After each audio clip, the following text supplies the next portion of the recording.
नमस्कार आदाब, मेरा नाम है सरवत। आप देख रहे हैं सेहत ललन टॉप का नया हेल्थ शो, जहां बात होती है हमारी और आपकी हेल्थ की। पहला सेगमेंट है हालचाल। आज बात करेंगे ओबेसिटी के बारे में, जैसे आम भाषा में लोग मोटापा कहकर निकल जाते हैं। दूसरा सेगमेंट है तन की बात।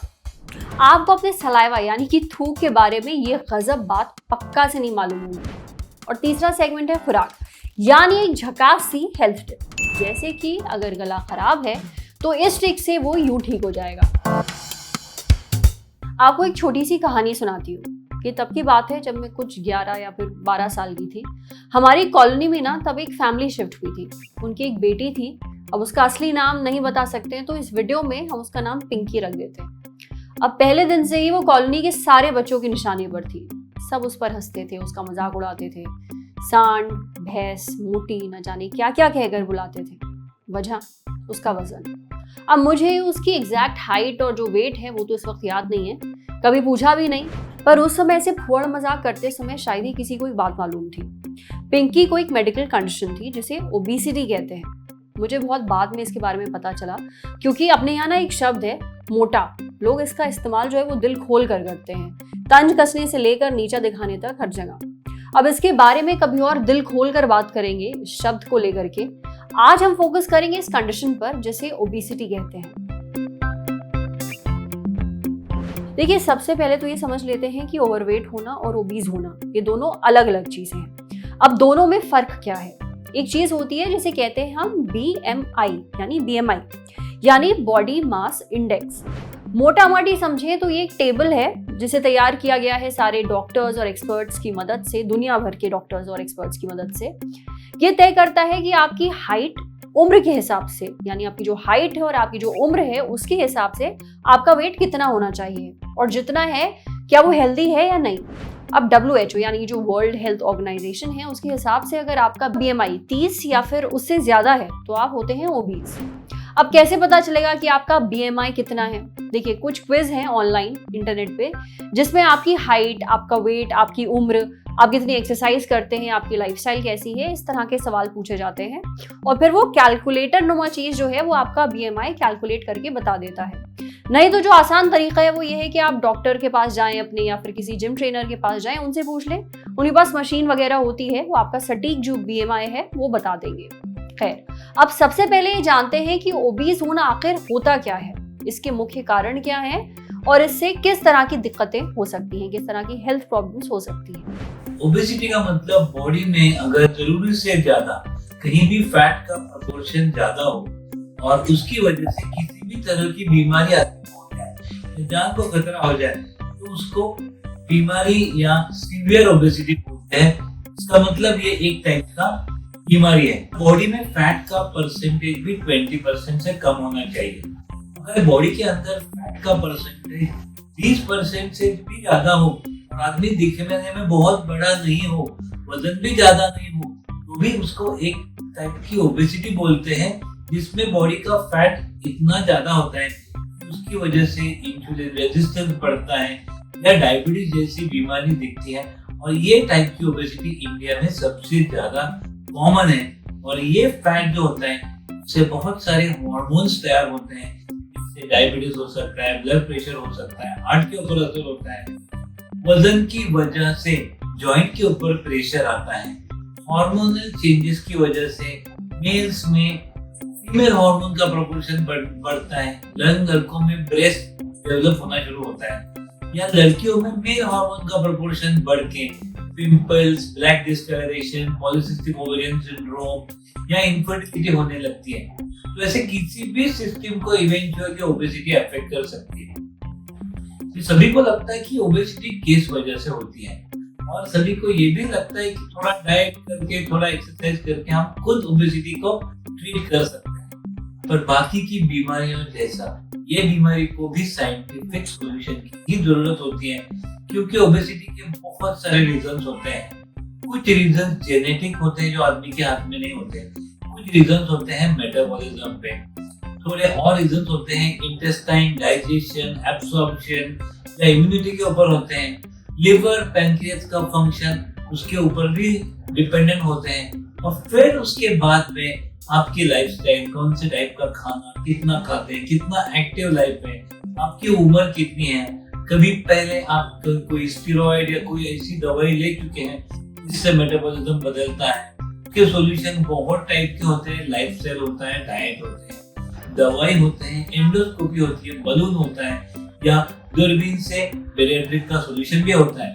किसको किस तरह का ट्रीटमेंट या क्या सॉल्यूशन हो सकता है, उसके बीमारी के, ओबेसिटी के सीवियरिटी के ऊपर, उसके जेनेटिक और मेटाबॉलिज्म के ऊपर डिपेंड करता है। तो सुना आपने, उम्मीद है कि ज्यादातर लोगों को समझ में आ गया होगा कि ओबेसिटी जो है वो मजाक नहीं है। अब बात करते हैं इससे निपटे कैसे, क्या कोई तरीका है क्या? अच्छे डाइट के साथ आपको क्षमता अनुसार प्रतिदिन 30 से 60 मिनट एक्सरसाइज करना जरूरी है। धीरे धीरे आपको एक्सरसाइज की इंटेंसिटी बढ़ानी है। वजन कम करते वक्त आपको छोटे छोटे गोल्स बनाने हैं जो स्पेसिफिक हो और आप पूरा कर सकते हो।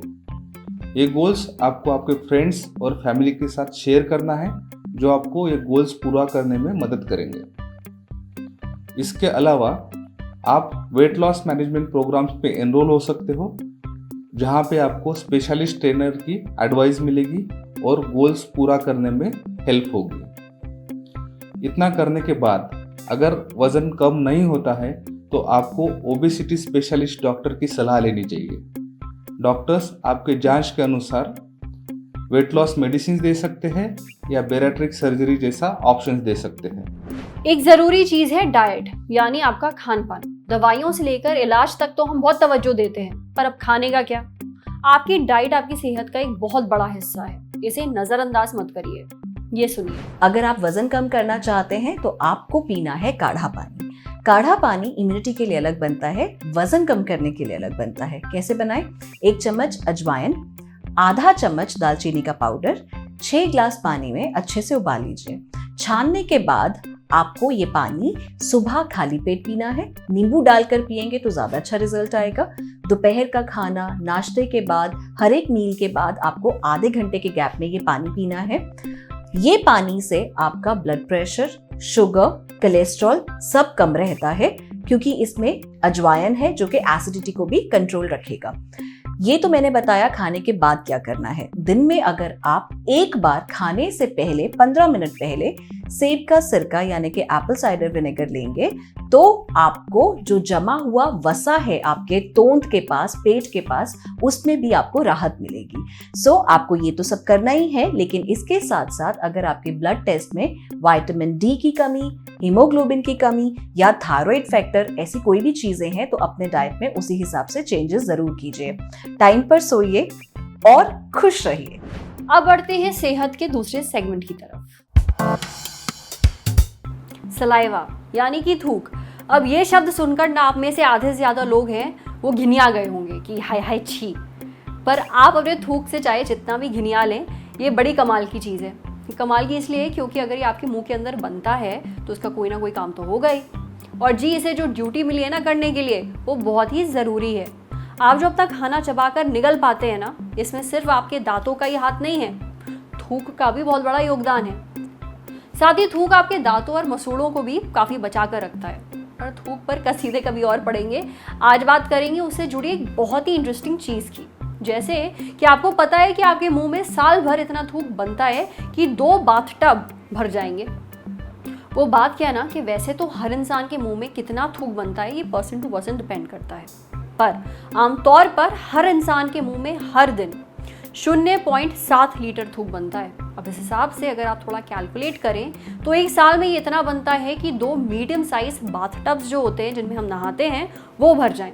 अच्छा, आपको ये पता है कि इस थूक की वजह से ही जो आपको अपने स्वादिष्ट खाने का स्वाद पता चल पाता है। दरअसल खाने के जो छोटे छोटे मॉलिक्यूल्स होते हैं, यानी कि बहुत ही छोटे छोटे पार्टिकल्स, उनका थूक में मिलना काफ़ी ज़रूरी है। तभी आपको अपना जो खाना है उसका टेस्ट आता है, तभी आपके जो टेस्ट बड्स हैं ज़बान के ऊपर उसे पहचान पाते हैं और आपको खाने का टेस्ट आता है, वरना सब कुछ आपको बेस्वाद लगेगा। देखा कितना ज़रूरी है सलाइवा। अब बारी है सेहत के आखिरी सेगमेंट की, खुराक, एक मस्त सी हेल्थ टिप। बारिश का महीना पवन करे शोर, पर सिर्फ पवन ही नहीं, एक चीज और है जो इस मौसम में खूब शोर मचाती है, आप और आपकी खांसी। मॉनसून में खांसी, जुकाम, ठंड हो जाना एक बहुत ही आम सी बात है। तो एक चीज ट्राई करिए, शहद। इस मौसम में खांसी और खराब गले से निपटने के लिए मस्त चीज है।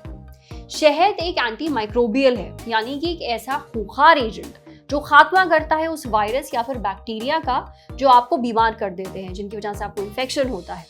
अब आपको करना क्या है, 1 चम्मच शहद लेना है रोज। खास तौर पर अगर आपका गला खराब है या आपको सांस लेने में जो है वो तकलीफ हो रही है, परेशानी हो रही है। पर अगर आपको डायबिटीज है, शुगर है, तो आपके लिए ये टिप नहीं है। पर बिना डायबिटीज वालों ये ट्रिक जरूर ट्राई करो। आज सेहत में इतना ही। अच्छा, अगर आप एक डॉक्टर हैं या आप अपनी कोई हेल्थ प्रॉब्लम हमसे शेयर करना चाहते हैं तो जो ईमेल आईडी इस वक्त आपको अपनी स्क्रीन पे दिख रहा है उस पर हमें एक मेल भेज दीजिए। मुझे इजाजत दीजिए। हमारे साथ कैमरे के पीछे हैं अमितेश। अगर ये वीडियो फेसबुक पे देख रहे हैं तो हमारे फेसबुक पेज को लाइक करिए, यूट्यूब पे देख रहे हैं तो हमारे चैनल को सब्सक्राइब करिए, बेल आइकन पर जरूर क्लिक कर दीजिएगा ताकि जब भी हम कोई नया वीडियो अपलोड करेंगे तो उसका नोटिफिकेशन आप तक सबसे पहले पहुंच जाए। Thank you.